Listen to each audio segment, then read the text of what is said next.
மரியாளால அந்த இழப்பை தாங்கவே முடியல. போய் என்ன பண்றா, ஆண்டவர் சமூகத்துல போய் விழுந்துடுறா. ஆண்டவரே, என்னால தாங்க முடியல ஆண்டவரே, நீர் இங்க இருந்ததுன்னா நிச்சயமா என் சகோதரன் மறிக்க மாட்டான். இந்த ஒரே ஒரு வார்த்தை தான் சொன்னா. அவள் அழுகிறதையும் அவளோட கூட யூதர்கள் அழுது இயேசு கண்டபோது ஆவியில கலங்குறாரு. ஆண்டவரே அழுகுறாரு. இவங்க அழுகிறத பார்த்து, தன் மகள் அழுகிறத பார்த்து ஆண்டவரே என்ன பண்றாரு, அழுகிறாரு. ஆண்டோடைய இருதயத்தை உடைக்கிறாள். அவ கண்ணீர் ஆண்டோடைய இருதயத்தையே உடைக்கிறது. ஆண்டவர் வந்தோடனே லாசருவை எழுப்பியிருக்கலாம்.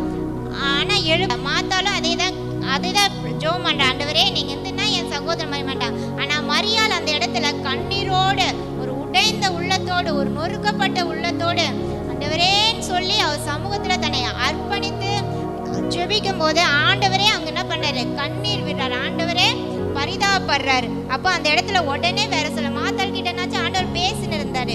ஆனா மரியாள் கிட்ட பேசக்கூட இல்லை. அவ அழுத பார்த்து அவர் என்ன பண்றாரு, உடனே என்ன சொல்றாரு, அந்த கல்லர் இடத்துல லாசருவை அந்த கல்லை தள்ளி போடுங்க ஆண்டவர் சொல்றாரு.